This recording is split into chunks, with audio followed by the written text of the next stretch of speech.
Muito bem, amigos internautas, nós estamos nesse momento participando na nossa reportagem com o piloto agrícola, Ricardo Tatti, ele que vai falar um pouquinho para a gente sobre essa questão dessa queda dessa aeronave que nós tivemos em Vinhedo, São Paulo.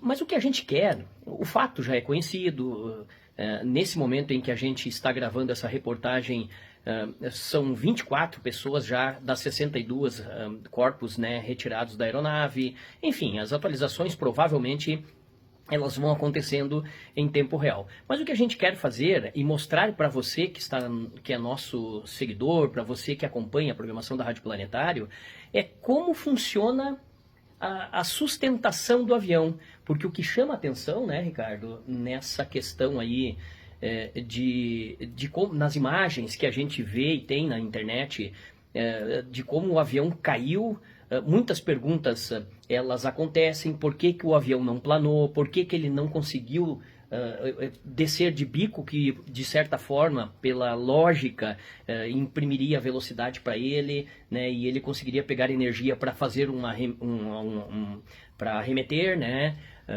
Enfim, explique para a gente como é que funciona e quais são os aspectos que a gente pode analisar nesse momento. Tudo bem, Ricardo? Tudo bem. Você é da Avante Aviação Agrícola, uma empresa reconhecida aqui na nossa região, piloto experiente. As bases teóricas dos voos, né, de que o piloto tem que fazer de horas, elas são para todos os pilotos, né? Exato, Thiago. Tiago, é muito difícil o que a gente vai fazer aqui é tentar entender até o início Sim. do que ocorreu. Perfeito. As investigações vão durar isso aí entre 1, 2 a 3 anos para corrigir os possíveis defeitos, que pode ter desde software de piloto automático, desde condição de gelo, desde problema de treinamento de piloto e ou operação da empresa. O que acontece basicamente, o que é a modificação entre um avião turbo-hélice e um avião a jato? Quais são as grandes diferenças? Por que que o gelo, de certa forma, é um pouco mais perigoso no avião turbo-hélice? Basicamente, o avião turbo-hélice ele voa a uns 500 km por hora. E a velocidade de stall em altitude gira em torno de 400, 430 km por hora. Com a formação de gelo, essa velocidade de stall pode aumentar significativamente juntando as duas velocidades. Pois é, o que é stall? Nós estamos falando para um público que daqui a pouco não entende muito da aviação, assim como o repórter aqui acabou questionando algumas coisas antes, né? Afinal de contas, nós não temos curso de brevet. Mas, enfim, o que é stall? Stall é a perda da capacidade da aeronave sustentar o peso que ela tem. Tá?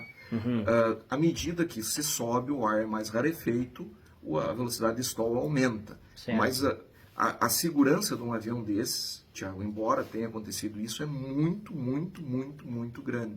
Então não foi só uma coisa que ocorreu. Primordialmente, 90% de chance que o gelo tenha deformado o perfil da asa. Mostre pra gente como é que é uma deformação de perfil. Aqui, deixa eu virar a câmera aqui. Consegue mostrar. Pode falar. O perfil da asa de um avião, Thiago, ele é feito para aumentar a velocidade do ar na parte de cima, gerando uma sucção e, consequentemente, sustentação. É assim que o avião voa, desde um aviãozinho de papel até o maior avião do mundo, um A380. O que acontece? Esses aviões têm um sistema de degelo, que é uma bolsa de borracha na frente, que quando é acionada, ela infla e vai quebrando o gelo em formação da asa. Tá? Aqui é a frente da asa, né? A frente da asa, o sentido de voo é para lá. Se esse gelo é muito severo, começa a turbilhonar e diminui a sustentação na asa. Então, se ele tinha uma capacidade de sustentação a 400 km por hora, pode ser que essa capacidade tenha vindo a ser diminuída até chegar a velocidade de voo e stall ser igual, que foi teoricamente o que aconteceu. Mas mesmo estolando, o avião não deveria cair. Tem uma sequência de coisas. Esse avião tem problema de formação de gelo, voa em condição de gelo severo. Esse avião pediu para descer e, por azar, tinha um outro tráfego 2.000 pés abaixo, que não a controladora não autorizou ele a descer, embora quem manda é o comandante. Ele podia ter, eu vou descer, me dá uma proa, que eu estou descendo, o gelo é severo. Mas talvez ele não tenha entendido a gravidade, ele estava voando ainda por instrumento, que não enxerga um palmo para fora. Então é uma sequência de coisas. Isso é a primeira coisa que ocorreu. Mas mesmo o stall, Thiago, não levaria a uma fatalidade.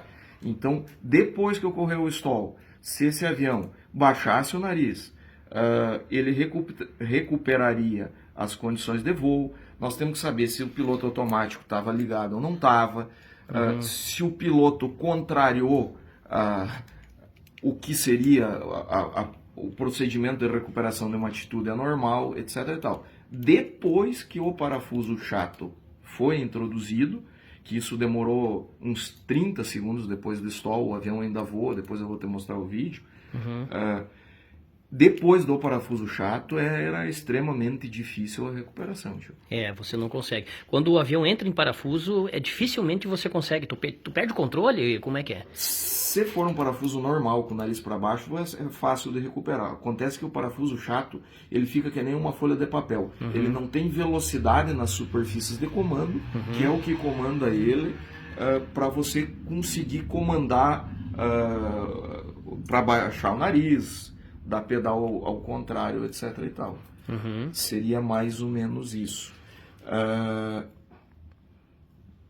Provavelmente, gelo ocasionou stall, que entrou numa atitude anormal e que ou ele ou o piloto automático não responderam da maneira adequada, que não entenderam o que estava acontecendo com o avião para recuperar. Mas o stall, ele embora dentro de nuvem, é complicado, é fácil falar aqui no chão, mas tem como consertar e não dar esse problema. Esses aviões têm sistema de degelo nas asas, nas hélices, nos para-brisas, em todos os locais críticos ele tem sistema. Então temos que ir com calma, porque é uma sequência de coisas aí, entre falta de treinamento de piloto, etc. e tal, que vai vir à tona a médio prazo. Certo. Nós temos, por exemplo, condições... seria fácil, Ricardo, deixa eu puxar aqui o lado aqui, seria fácil, por exemplo, dele sair dessa situação de stall, porque como é que você faz? Quando você entra em stall, dependendo da situação, né, evidentemente, mas...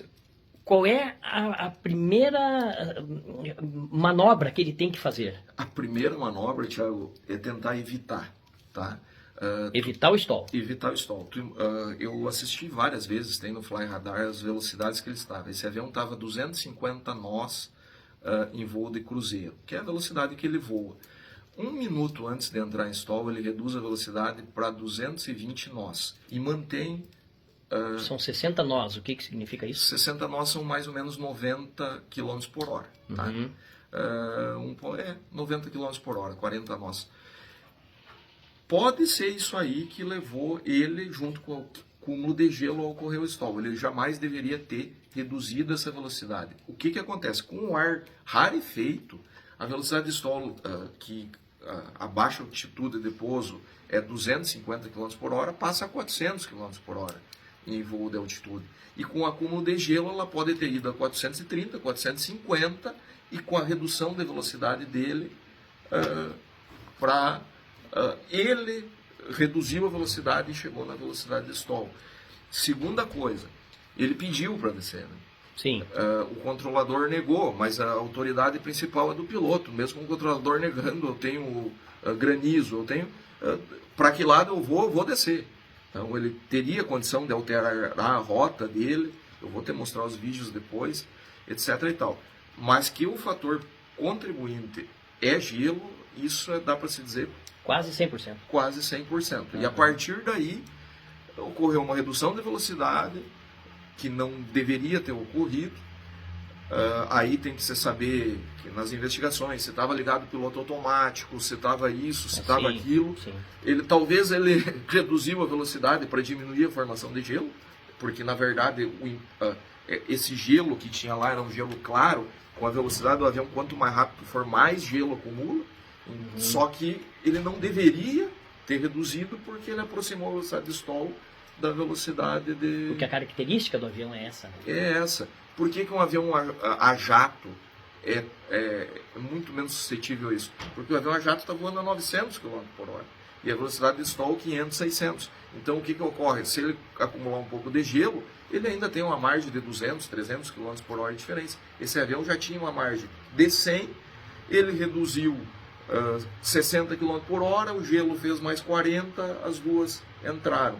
E pelo visto ocorreu depois do stall uma briga entre ele e o avião para manter a altitude, porque são voos controlados, e aí foi a segunda, terceira, quarta coisa que vão vir à tona nas investigações. Com certeza, nas investigações, né? Muito bem, eu acho que ficou mais ou menos, né, esclarecido para o nosso público ouvinte. Eu acho que é por aí o que dá para se supor, né? A partir disso que vai iniciar o processo de investigação. Sim, uma suposição, né, que a gente faz aqui, somente para esclarecer esse vídeo nosso, é somente para nosso ouvinte, né, poder entender o que acontece numa situação extrema e que o piloto tem que ter decisões e que os equipamentos têm que estar em funcionamento. Exato. Tem muita coisa, Thiago, para se investigar que vai vir. Certo. Tá bom. E avante? Voando bastante? Graças a Deus, não temos do que reclamar. Estamos chegando com mais alguns aviões aí. Opa! Nos equipar melhor para atender os produtores. Muito bem. Quantos hectares voou na última safra de verão, hein? Foi uns quantos mil campos de futebol, Thiagão. Tá certo. Muito bem. Obrigado, Ricardo, pela sua participação e obrigado pelos esclarecimentos, viu? Tá bom. Ok. Um abraço para todos. Esse é o trabalho de reportagem.